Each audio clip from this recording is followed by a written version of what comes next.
here we have a very simple server that is serving all the static content inside of the public directory that we have here. Right? So everything that is under the public directory, that's what it's being served to the browser. Okay. So let's create a little directory here where we can play around in the lectures here. So let's go to lectures. Let's create a directory for evening. So I'll have two directories here, one for the afternoons and one for the evenings. So all my and all this source code will be available on GitHub. So if you want to follow along, the source code will be available online on GitHub, so you can see what we worked on that class. All right, so under evening, let's create here a directory, and let's introduce the first technologies that we're going to be looking at for the first week or so, the Angular framework, right? Angular library, right? The single page applications that we're going to be focusing on for most of the semester. All right, so let's create here an index page. So index page, like the name suggests, the index page is the default page you get if you don't specify what it is that you want from the browser. So in the browser, you type, paths and file names. Yes. If you don't specify the file, right, the server is going to say, well, okay, it maps to a particular directory, but you didn't tell me which file under that directory. If you don't specify, the server is configured to by default serve the index page, right? This index.html. If it doesn't find it, obviously you won't get it. But if it's there, it'll serve that. And like the name suggests, it's the default. It's meant to index the rest of the content of that directory. That's the original intention, right? To give an entry point for the rest of that directory. Yes, that's the history behind it. The default page is index.html, but you can configure the servers to use other default pages like home.html, right? Or if you're using other frameworks, you might have index.jsp, right? Or home.asp, or index.php, or whatever, right? For different frameworks have different default pages. Okay. Okay. All right. So let's do here a div, and let's do a h1 here. My first Angular app. Right.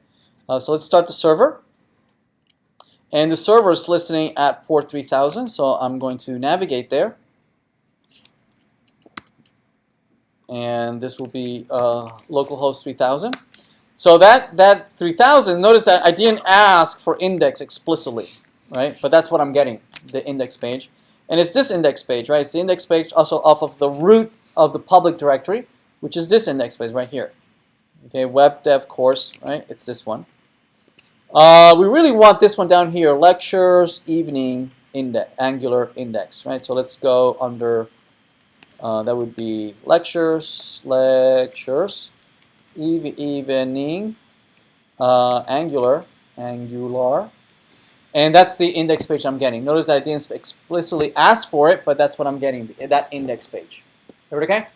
All right. I can see the code that came from the server.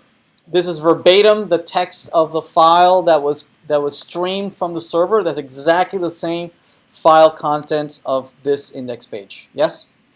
I can view that source, or I can also see, I can see here on the right-hand side, if I click on inspect, I can see on the right-hand side several tabs here. Let me make this a little smaller. I have several tabs here that I can select. One of them is elements.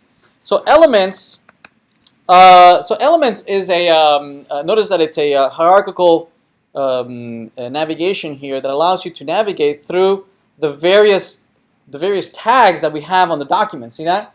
Right? This is what we're going to be referring to as the DOM, or the document object model. Right? This is what the browser has interpreted the ASCII file that came back. Yes? The browser parses it, makes sense out of it, right? It creates an object model, right? A hierarchical object model of instances of all these tags, and then each one occupies a portion of the rendering window on the left-hand side, right? And the rendering engine parses this DOM object, and it renders it for the human to view. And the whole point of Angular and all these JavaScript libraries is to dynamically manipulate this DOM, right? Programmatically manipulate this DOM. So programmatically add, remove, or change this DOM, and as you change the DOM, the rendering changes, right? So we can programmatically add content, remove content, update content. Okay, so this is what we're targeting. Now we can use just plain old JavaScript, but JavaScript has become fairly low level, right? Almost kind of like, programming in plain JavaScript is like programming in an older language, or maybe I might be exaggerating, but programming like an assembly, right?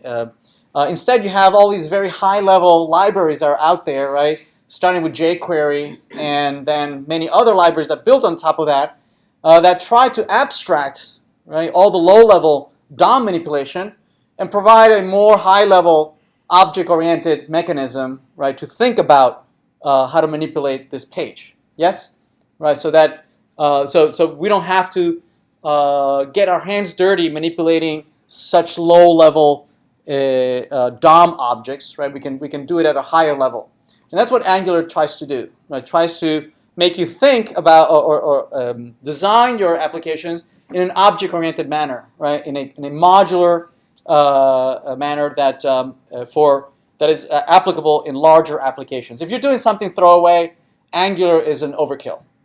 All right, it's not the right tool. Right? If you're doing something really quick, then that's not the way to go. Right, but if you're doing something large that needs to multiple team members working together and collaborating, then you need much more robust libraries. Okay, so let's create our first Angular application. So we'll first need to load. We'll need to use our first script tag. So script allows you to embed JavaScript inside of our HTML page, right? But we are rarely going to be using just raw JavaScript. Okay? Instead, we're going to be writing on top of more sophisticated libraries. Once in a while, we'll do some raw JavaScript here and there. So here we want to load the framework, the Angular framework. So let's look that up. We can look it up in a CDN. So a CDN or a content delivery network, right? They are repositories of very popular libraries that are available out there, right? One of them being Angular, certainly jQuery, React, all of them. These content delivery networks host all these libraries for us. Okay, so for instance, we can go to Google's developer site, and this is hosting most of the libraries out there, including obviously Angular, Angular Materials, Angular Router. And if you go there, they have all their versions. I mean, they are the authors of Angular, and certainly they host their own libraries. And we can just copy the script that loads the very latest version of Angular. Well, Angular 1, right? Angular 2 it just came out. Well, Angular 4. But a lot of industries are still weighing in on. Excuse me. Thank you. The newer versions of Angular, they just completely reworked the language. Industries are still weighing in on whether they do the switch, since nothing is forward compatible. So they would have to completely start all over. So it's a lot of investment that the industries have made into Angular 1. So they're weighing in and saying, okay, we're making sure that everything's stable before they make any huge investments into the next version. Anyway, so we can load the library. Here's the library 164, and that's it. So let's load that. Let's load our page, and all of a sudden Angular has taken over our page. Okay, Angular has parsed. So first obviously the browser parses the HTML. Yes.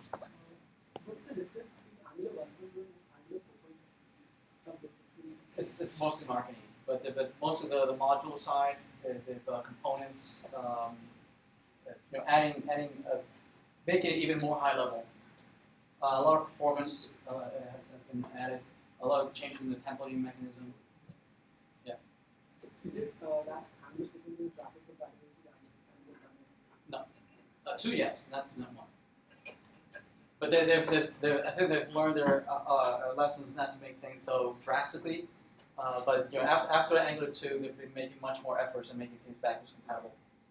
Is it so that nowadays sites are being based on Angular 4.0 and not 1.0? If you're starting a brand new project, yes. There's a lot of stuff that companies have invested on, and they're weighing their investment on making that jump. So not a lot of syntax changes. I'm sorry? So not a lot of syntax changes in Angular 4.0. Yes, right, exactly. But with 1.0, yes, a lot of changes. Yes. All right. So the browser parses our page. But then once the Angular framework loads, right, it parses the page as well, right? It looks at all the tags, looking to see if there's any invocations of any Angular behaviors that we're asking for here. Okay, what Angular allows you to do is to take over the entire implementation of HTML. Right? It allows you to, if you want, you can redefine HTML. If you don't like the way HTML behaves, how it renders, you can completely redefine the HTML language, right? More likely, what you'll be doing instead of redefining it, what you'll be doing is extending the HTML language, right? Adding new tags, right? New elements, adding new attributes, adding new behaviors, using these new hooks that we're going to be playing around for the following month or so. So one of them is that the one that we're going to be using is a lot of attributes that start with ng dash. Okay, ng for Angular, and then the specific attribute that you want. Right? In this case, is app, ng app, and like the name suggests, it allows you to declare an application. Right? So we can declare an application. Let's build a a blog app. Okay. So we'll create a blog app, right? We've named it that way, and if we refresh our page, right, notice that we get an error on the right-hand side. Right? If we click on the console, we'll see that it's complaining, saying, if we click on the URL that it generates, right, it navigates you to a debug page that tells you a little bit about what the error is. Right?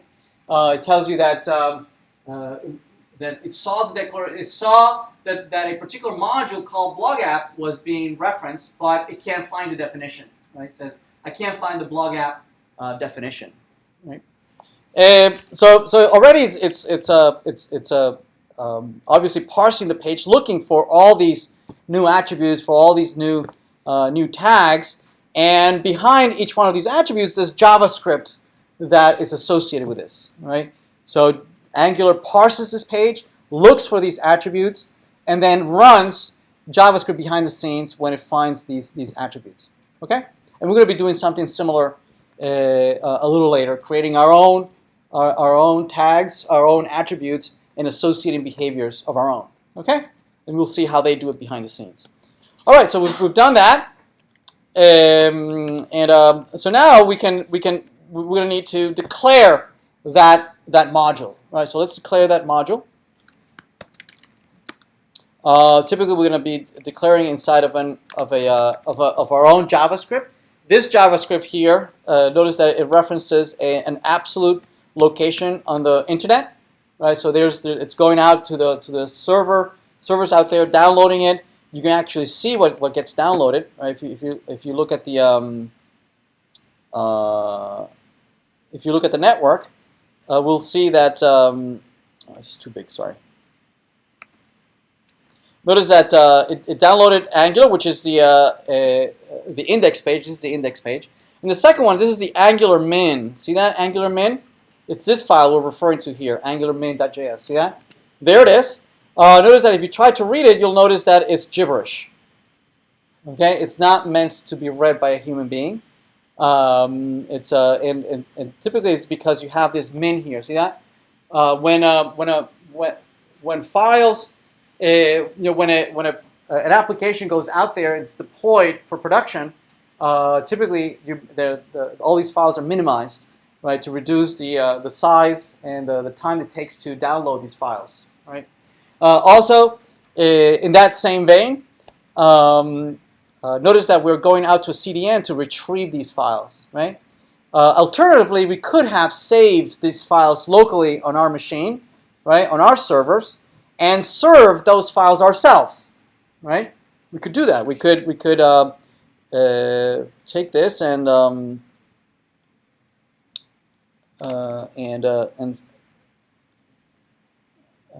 save it. Save. Let's see. Copy. Can I save it?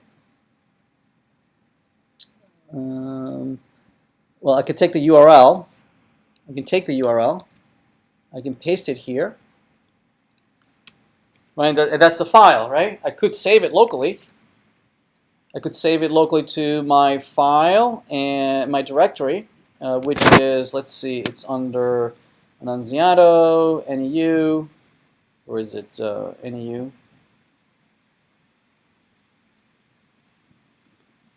NEU, webdev, 2017, summer 1. webdev public, and I can drop it in here, maybe create a folder and drop and save it here. We could do that instead, right? Instead of having this like this, we can instead go out to a local file system under the, where did I put it? Under, oh, it's way up there, right? So let's go up. 1.js. Did I go up too far? No. There it is, right? We could do that and host it ourselves. That would work. But this is convenient for local development, right? That you have the libraries downloaded on your machine, especially if you work offline a lot, like on a train or a bus, like I do sometimes, and you don't have access to the network. That's very convenient. But it's usually discouraged, right? That preferably you're going out to a CDN, right? To going out to somebody else's server. Although it might be unintuitive that it's better to go out to somebody else's server than your own. Ideally, what happens is that these CDNs are fairly popular amongst developers and high-trafficked websites like Amazon or Netflix and Google and all these folks, right? They use these CDNs, right? So chances are that whoever visits your website, chances are is that they've already visited these more popular websites, okay? And then so their browser has already downloaded these libraries, and they have cached it already in their browser cache, right? So the browser won't again download your library. It sees. It looks at your source code. Your source says, "Oh, I already have that.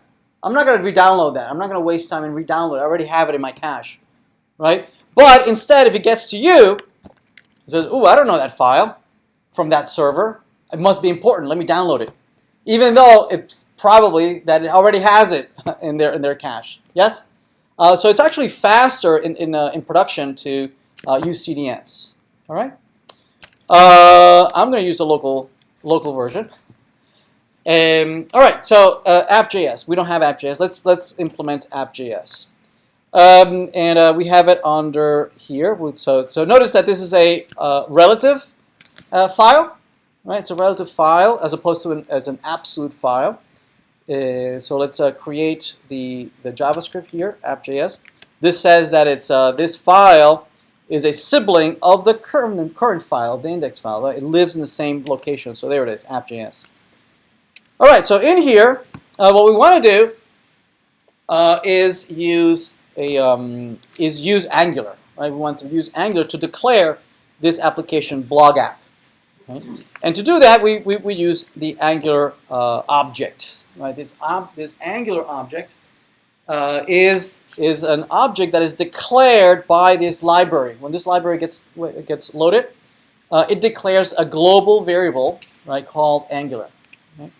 And there it is. We can use it. Although declaring variables globally in general is a bad practice. Certainly, I don't want you to do it in class or for your projects. Don't do that. Don't declare anything in the global space. When you get as famous as Google or as famous as jQuery and you have that kind of clout, then go ahead and declare your own libraries in the global space so that people can use your very popular library. Otherwise, what I would expect is for you to make any variables, any functions that you declare, encapsulate them in a module, right? And we'll see that how to do that in a minute. Okay. Yeah. So the reason we don't want to declare variables in the global space is that just like we're loading here the Angular library, we're going to be using lots and lots of libraries, right, throughout the semester. Right. Each one of them is going to want to declare, quite a few global variables out there. Okay. jQuery declares jQuery $, right? Angular declares Angular. And any other library that we might be downloading, they might be declaring stuff on the global space, yes? And we don't want to be competing with that global space, right? If they declare a function, and God forbid we declare a function of the same name, we're going to break their implementation, right? Their library is not going to work anymore, okay? So we need to make sure we declare things in our own little scope, right? In our own little namespace. Make sense? Right. So let's do that. So to do that, what we want to do is any code that we write, we want to encapsulate it in what it's called an IFI, an IFI statement. Okay. So this is an IFI. That stands for immediately invoked function expression. Okay, meaning there's a function expression in there. Okay, and these parentheses are interpreted by JavaScript as saying, hey, on the left-hand side there's a function, execute it, invoke it. All right, and what this buys us is that any code you declare inside of this function, right, is private, right? It's a local variable, right, because it's declaring a function. Yeah. So nobody can access these variables from outside. Right? Anything that's declared here stays contained inside of this function. Right? We're not literally in the namespace. Yes. Right. So every single piece of code you write in this class needs to be in a module like this. All right. Everybody okay? All right. And the idea is that it has the same effect. It has the same effect as coding outside of the function, right? It executes immediately, right? That's the whole point of declaring something out here, right? It's invoked without me explicitly calling it, right? So anyway, so let's put it in there, All right. So what do we want to do in here? We want to call Angular, and one of the functions that we're going to use here to declare our modules is the function module, right? Module declares modules. It allows you to break up large applications into smaller applications, right? So that you can divvy up work amongst several you in the team, right? And each team might work in a different module, and then you can bring them all together. So module, like many functions in JavaScript, they follow a pattern that depending on the arguments that you give it, depending on how many arguments you give it, or the types of arguments, it behaves one way or another, almost like overloading. Even though JavaScript doesn't support overloading, right? You can fake overloading, right? So for instance, if you give it the name of if you give it the name a string, right? Just one single parameter, it interprets this as a read operation. Right? You're retrieving the module called blog app. Yes. If instead you give it a second argument, right? It interprets it as a declaration, as a set, right? As opposed to a get. Make sense? Right? It's a very common pattern in JavaScript in general, right? That it behaves as a setter or a getter depending on the arguments that you give it. All right? Okay. So the second argument here, we don't need that second argument right now. But again, so that it knows that this is a set as opposed to a get, we need to provide that second argument, right? But normally what it is that it allows you to declare any other dependencies that your module depends on. So your module might depend on other modules, and those might depend on other modules, and so on and so forth, right? So this allows you to declare those dependencies. Right? You can create a dependency tree, right, where the leaves are loaded first, and then the branches are resolved all the way to the root module. Make sense? Here we have a single module. It's the root module. There are no other modules. It's the only module. Everybody okay? All right. So notice our first one was complaining. Well, one because it couldn't find app.js, and the other one was complaining because it couldn't find our application, right? Declare. If I reload, notice that it doesn't complain anymore. There are no errors. So we have successfully declared our very first, very simple Angular application. So simple that it doesn't do anything really. It's not doing anything. Okay, everybody okay? All right. Okay, so all right. All right. So the next thing is that Angular forces you to think about your applications in a particular mindset. Right? It forces you to break your application into 3 buckets, very distinct buckets, right? What we call the MVC buckets, right? The model view controller design pattern, right? It's a design pattern that has been around for quite a while. It has proven very successful in frameworks that have been around for decades. It's a very mature way of thinking about large applications, large and small. Right? We'll see that MVC is applicable, to very tiny little views, right? To a button or an input field, all the way up to large enterprise applications. Right? It's a very useful way of thinking, and the 3 buckets are very distinct. And the view, as the name suggests, deals with everything that has to do with interacting with the user. Providing, laying out the page, rendering the content, providing an input fields and buttons and things for the person to read. So it's everything that has to do with interacting with the user, right? With providing data for the user for rendering purpose. If it's consumed by the user, it's a view. Right? If there are human eyes who are looking at this, then it's a view. Right? Then you have the model bucket, and the model bucket is it's concerned with data models, right? On how is it that you're going to structure the data that your application needs, right? And again, the model might mean different things in different contexts, right? So if you're talking about a little button, maybe the label is part of the model, right? Or maybe the color is part of the model. If you're talking about the input field, perhaps the text in the input field is part of the model, right? As you increase your scope or your of an application, then models might mean something a little more substantial, right? Sometimes I like to refer to this as model with a little m or model with a big M, right? Typically, most people identify model with a big M. What I talk about the big M, we're talking about domain objects. You have users that have relationships between those, right?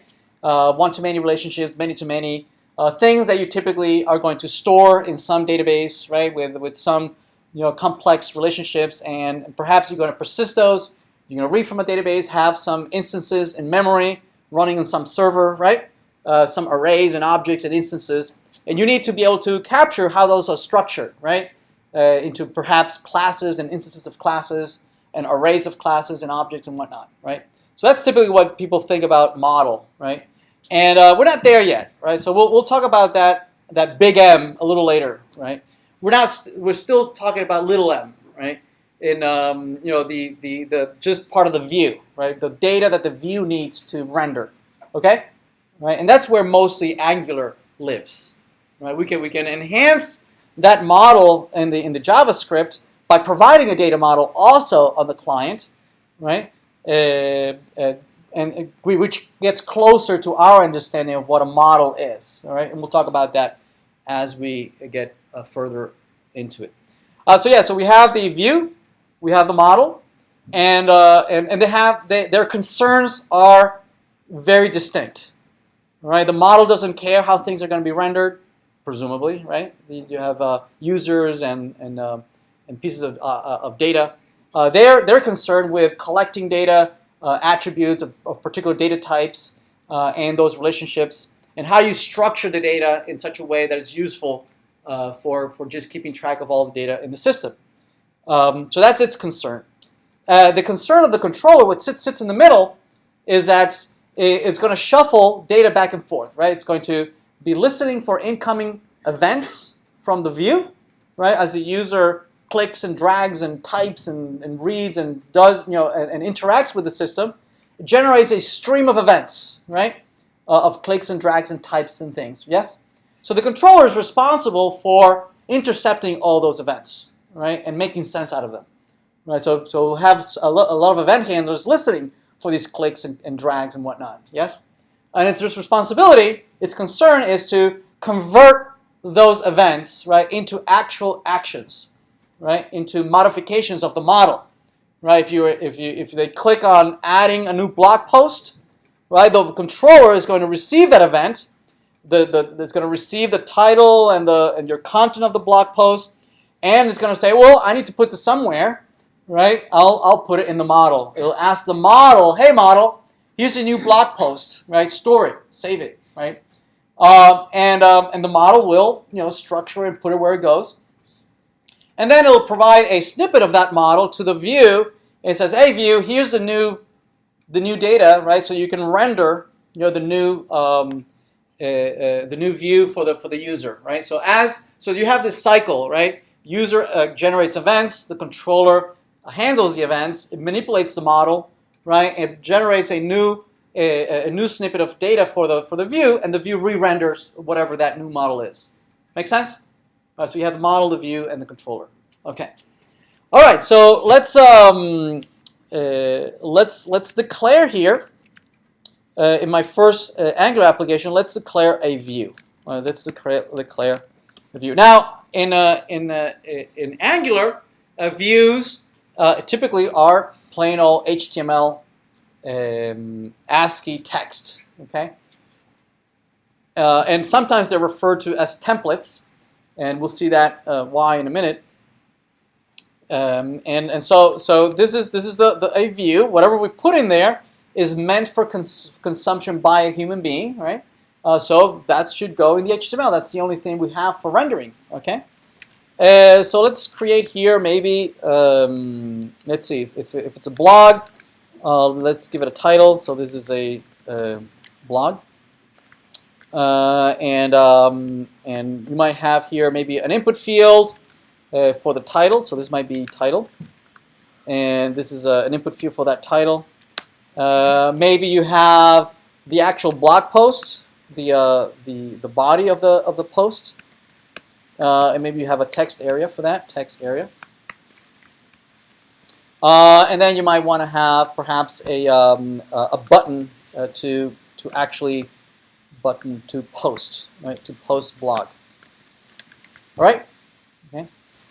Then down below you might have perhaps a list of all the blog posts, right? So where you might have here a line item where you might have maybe an H3 with the title of the blog post, right? My first app. Okay, and then in here you might have a paragraph with some text. Right, let's go grab some text. Lorem. No, that's not it. Lorem ipsum.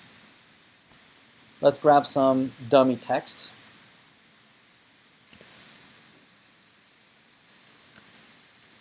Let's paste it in there. Right, and there might be several of these entries. Yes. Several of these entries. So my first app, my second app, my third app. That's it. Let's have just those three. So if we refresh, this might look like this, right? So let's see what it looks like. So we have the title, the body, the blog post, and the what it looks like. Are we okay? All right. It looks awful. I know. I'm sorry. So let's make this look just a little prettier, right? Let's add some styling. Let's use Bootstrap to style this very quickly to make it look a little more decent. So let's go to Bootstrap, and so instead of using this, let's use also CDN. Right? Let's grab a CDN. So Bootstrap CDN. There we go. Okay, that's one of them. We can grab that and list it here as a dependency. We can say link. We can say href, point that, and tell the browser to interpret this as a style sheet. Okay. What Bootstrap does is just downloads quite a few very useful classes for us to paint our content. Right? So it looks a little more presentable. So if we go back to our page and we refresh, notice that already looks a little better, right? It shows different fonts, but our layout still looks awful, right? So let's improve that on that a little bit. And notice that I downloaded Bootstrap Min, right? And we'll see it's still gibberish. Actually, it doesn't look like it has anything. Actually, it does. There it is. See that? It's all in a single line. See that? It's all in one single line, right? So what's happening here is that, again, just like Angular Min, there's Bootstrap Min, right? All these go through a process of minification, again, to minimize the time it takes to download these things, right? We can actually just grab this and save it locally. So I'm going to save it locally. I'll save it, let's see, in the public under a directory called CSS. I'll download Bootstrap, there it is. And instead of pointing to the remote, I'm going to point to the local version, right? Also because if you do this, the browser will give you autocomplete. So as you type, it'll autocomplete and I don't know Bootstrap by heart. So I really like the IDE helping me out there. So there's Bootstrap, there it is, and this is a style sheet. There we go. So let's paint this a little bit. So let's add some classes here. Let's give myself a little more space here, and so let's first put this inside of a class, and let's put it inside of a container fluid, right? So that's a class declared by Bootstrap, right? Unfortunately, notice that how Angular put an ng in front of this. See that? So it's very clear, right, that this is an attribute declared by a library, right? The ng library, the Angular library. Here, this class is not clear who wrote that. Right? Did I write that? Did a colleague of mine write that class? Who wrote that? It's a Bootstrap. Right? And so it would have been nice if Bootstrap would have put in a BS. Well, maybe not. That would have been a bad idea. Some naming, maybe some something that would have known that it would have been Bootstrap, right? So anyway, so that's class. If I reload, notice that it adds some paddings on the right and the left hand side, right? Okay, so plus let's paint some other things. How about painting that input field? That looks an awful input field. So let's go to the input field and let's add class. Oops, class form control. Notice that it's doing type ahead, right? So I don't have to remember that it's form control. I know that it starts with form. So I choose that class, and if I reload, notice that that input field now stretches out to take up the entire width of the page. It behaves like a block as opposed to as a inline. Same thing we can do with the text area. We can apply, nope, we can do class form control. And again, it opens up and takes up the entire width of the page. We can do something similar with the button, and we can say maybe class use Bootstrap's button.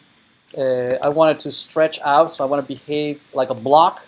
Take the entire width of the page, and if I do that, there it is, right? That's the default boring gray color. We can color it with any of the 6 standard colors that Bootstrap declares. Primary is blue. Okay, not sure why blue is primary. Although the other ones make sense, right? Success is green. Danger is red. Warnings are yellow. So that makes sense. Anyway, in the Western culture, I don't know, Eastern culture, if these colors mean something else in different cultures. How about those lists down there? So those lists could also be improved. We could use a UL. We can say class. This is a list group, right? That paints it. It makes it look a little prettier. Each list item we can paint it with a list group item, right? So let's do all these. So class list group item. Yes. You have a question?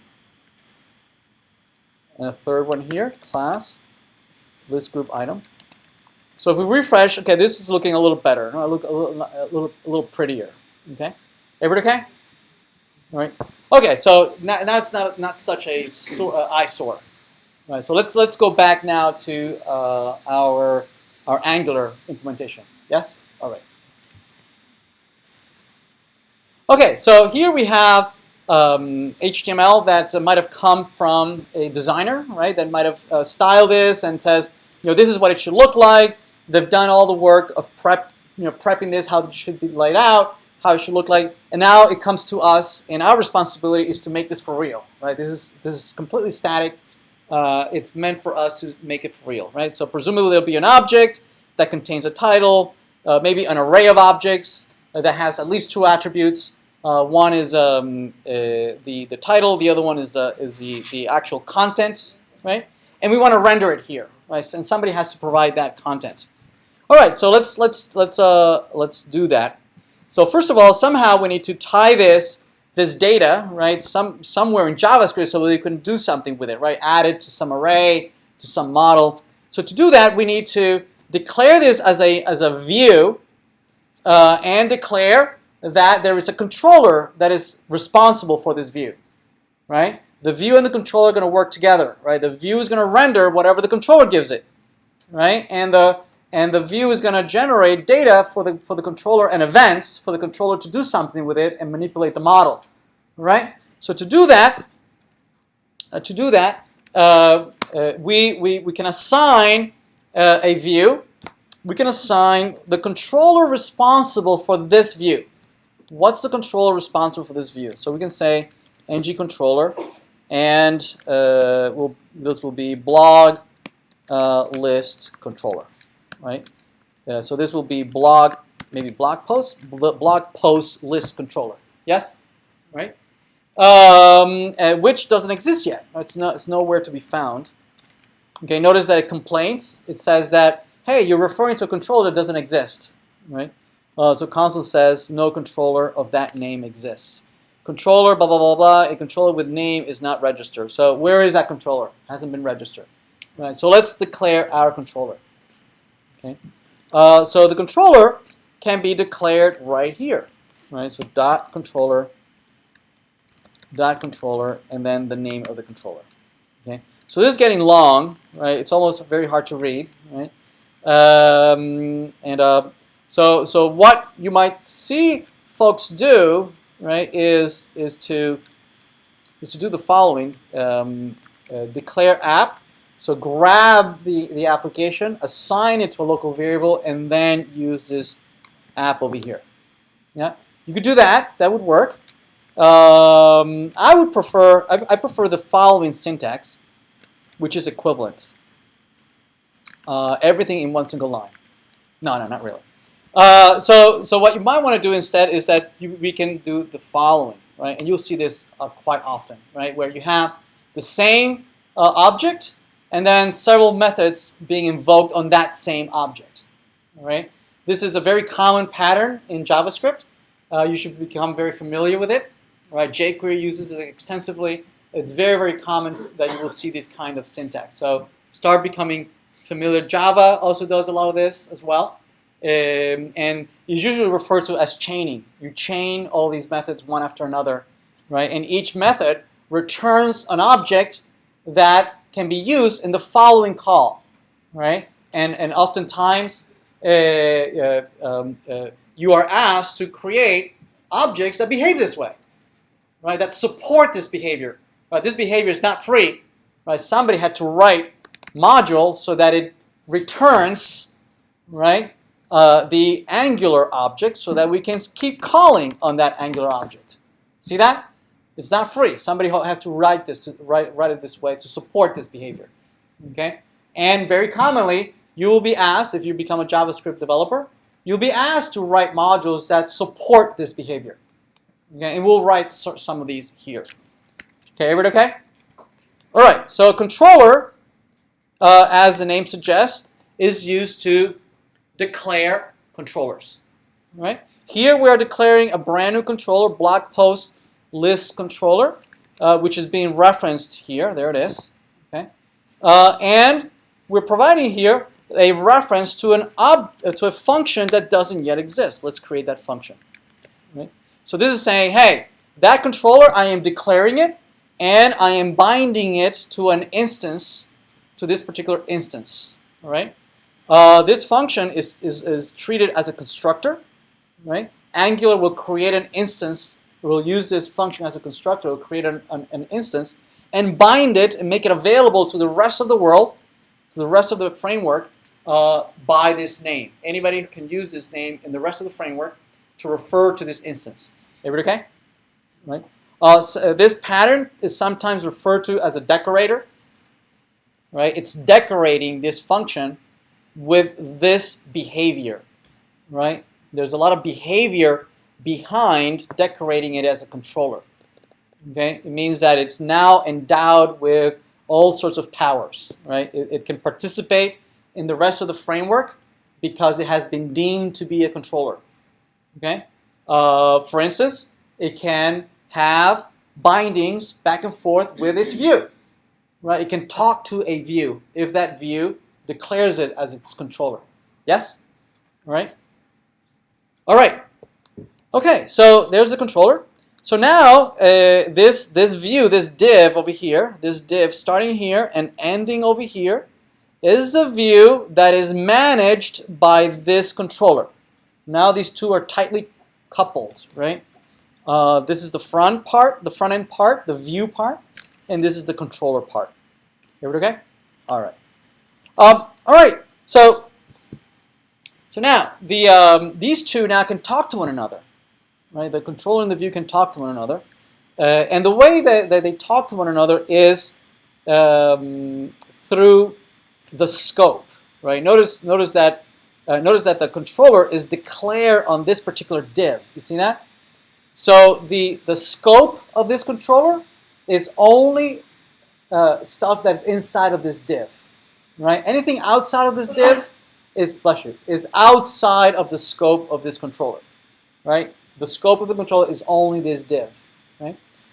So it's only appropriate that the controller can have access to its scope, right?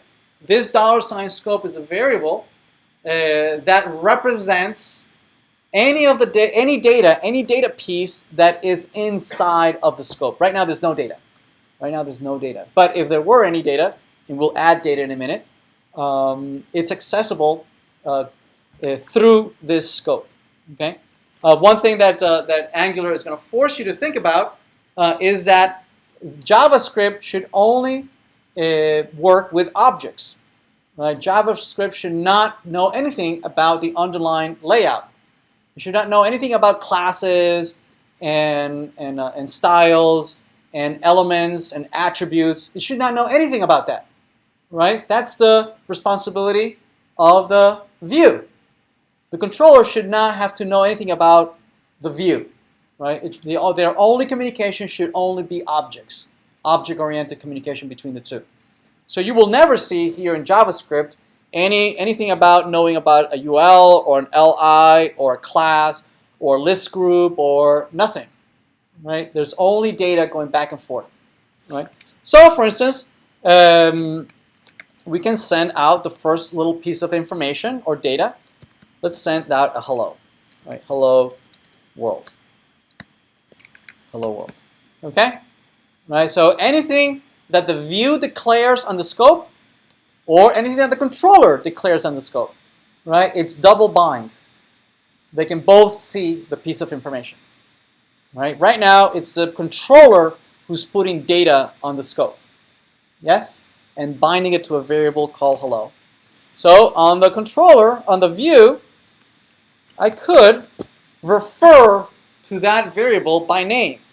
And the name of the variable is called hello. Right? So I want to be able to refer to that variable in the scope by name. If I render it, it doesn't quite work, right? It's being interpreted as a static text, piece of text, yes? But I want to treat it as a variable hello, not the piece of text hello, yes? So to do that,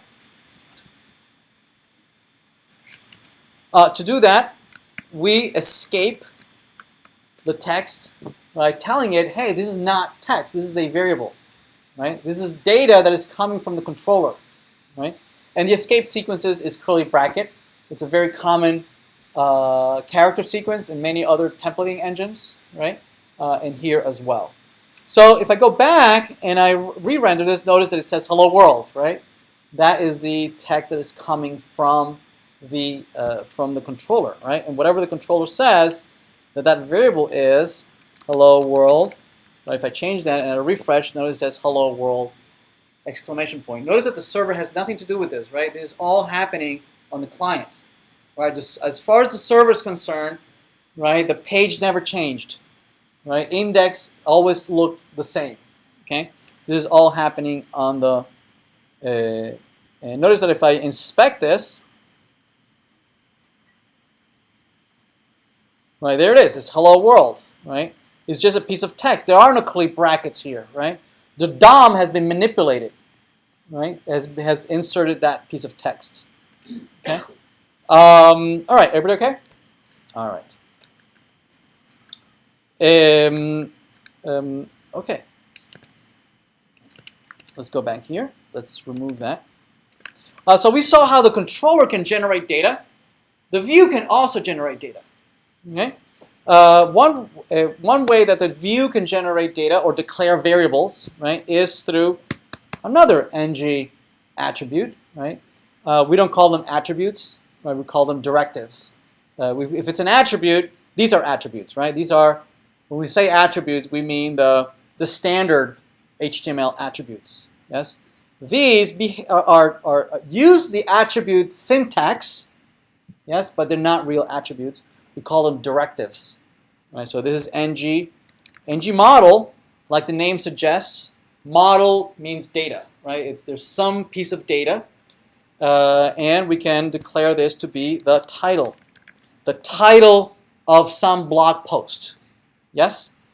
Whatever is declared here is viewable in the controller, right? Although, just like we see here, just like it is declared right now, there's no real way for me to show you that indeed the controller has access to that title, okay? Unless we generate some kind of event, right? There's no way for me to show you that it's available in the controller. So let me show it to you some other way. If we refresh, we have the title, and we can just type on it, right? Type the title. But that variable that is now declared on the scope, right? That variable is now declared on the scope, just like hello was, right? Just like hello was declared on the scope. We can do the same thing. We can say hello, and we can grab title. Okay, this hello was declared by who? The controller. The controller declared hello. This title is being declared by the view. It's a variable declared by the view on the scope, right? So if I refresh, notice that I have the hello world coming from the controller. Let me add a breakpoint here because it's getting a little confusing. Right, that hello world is being sent from the controller. But now if I type on this title, notice that it's being rendered dynamically by whatever that input field is, right? That input field, whatever the value of that input field is being bound to the title variable, and anybody who has access to that variable, right, is being notified of changes. If anything changes to this, anything happens to this variable, anybody who cares will be notified. Okay, and they will do whatever they want with it, right? In here, the typical thing to do would be to re-render, right, that variable with its latest value. Yes. So there's a lot of magic happening behind here, right? Angular sets up listeners, right? Keystroke listeners, and updates the DOM when those things change, right? So there's a lot of things happening, but Angular wants you to forget about that, right? Don't think about what's happening down below, low level. Think about it at a higher level, right? Think about it as an object-oriented thing, right? There's this variable, it gets bound, and whoever gets it, right, just receives it's using a design pattern called the observer pattern, right, where you have a piece of data, and anybody who registers an interest to observing changes in a data in a variable gets notified, right? And when you get that notification, you do whatever you want with that piece of data. In this case, is re-rendering it. Yes? And that title, you can actually use it in several places. You can put it maybe as a text of the button, right? So you can, that'd be pretty fine. Right now, the button has no text unless you start typing. So notice that everywhere where that title appears is being notified, right? The button is changing its label. This piece of text over here is being changed over here. We could tie it to the text area, both pointing to the same piece of data, right? So as I type here, it appears in the text area. It appears everywhere. Anybody who ever asks to be notified will be notified. And this all happens automatically. I don't have to set any event handlers, any on-click, on keyboard press. All that happens automatically. Okay? Everybody okay? All right. All right. A little more interesting would be well, let's put this back, right? Right. A little more interesting would be that instead of this being just a title, right? More ideally would be that, again, with the intent that this is an object-oriented way of thinking about working with websites, is that this title typically would want to be the title of a post, right?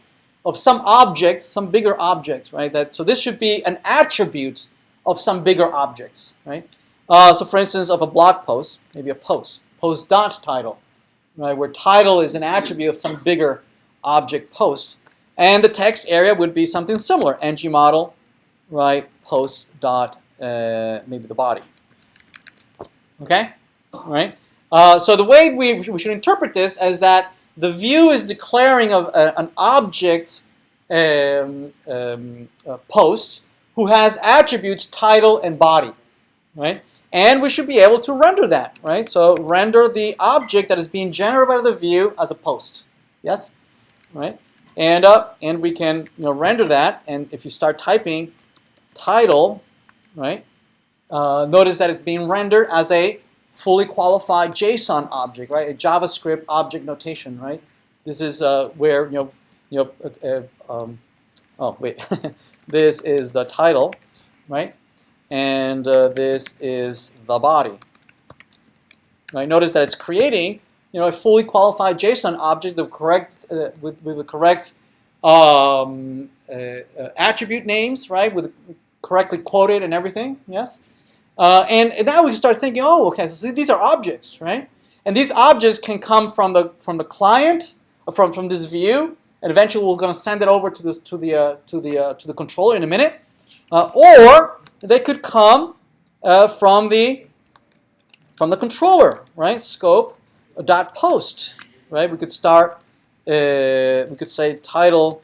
This is the default title, and this is the default body, right? And this should behave the way you're expecting it to behave, right? If you start thinking about this in object orientation, oh, so you're sending this post, so those should render, right? Because they're bound to this object, right?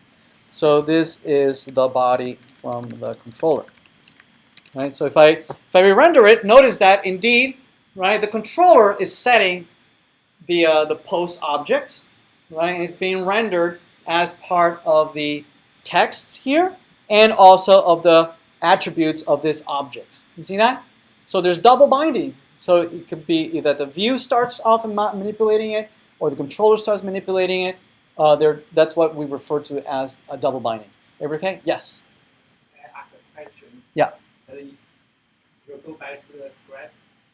Yeah. For example, we can, how to say, if we add a code, we add a type, we send the post to the window object, and can we access it on the browser console? Oh, in the console? Yes. Yes, of course. You mean printing out to the console? No, printing console. It means that you add the post as an attribute to the window object. Oh, okay. Why? To do what? And then if you go to the Chrome and you go to the console. Oh, yeah, sure. Yeah, to view how it's rendering. Yeah, we're going to avoid using low-level JavaScript. Okay, like Windows. There is a wrapper that we'll see a little later, $ window, right? And we'll see how to do those kinds of things. Okay. All right. So we have the data binding going both ways. Let's start sending this data to the controller. So presumably this button, what we'd like to be able to do is to notify the controller that a brand new post has been posted, right? So for instance, we might say something like ng click, right, and send over the post over to the controller, right? If this button is clicked, I want to notify the controller and says add post, right? And we're going to pass, again, with the same idea of maintaining this in an object-oriented fashion, we're going to send the post object, right? So what this is going to do, what it's doing here, it's binding a function called addPost on the scope, right? And it would like to pass it this post object. Right now, nothing is happening, right? If I click on it, nothing really happens. The console, nothing really happens. What needs to be happening is that in the controller, I need to declare a function, scope.addPost. Is that what I called it? Yeah. Right, as a function, right, that takes as argument a post object, right? And in here, we could perhaps do a console log post, right, and see what it reads. So if I do a blog post, notice that indeed the controller is printing out to the console, right? And we see the values of the title and the body, or we can it says this is a new title. and new body. If we post, right, we get a brand new object with body and title. Everybody okay? All right. The next thing will be to add it to some array, right, so that we can then render it, right? So let's take a quick break, and when we come back, we'll continue. All right?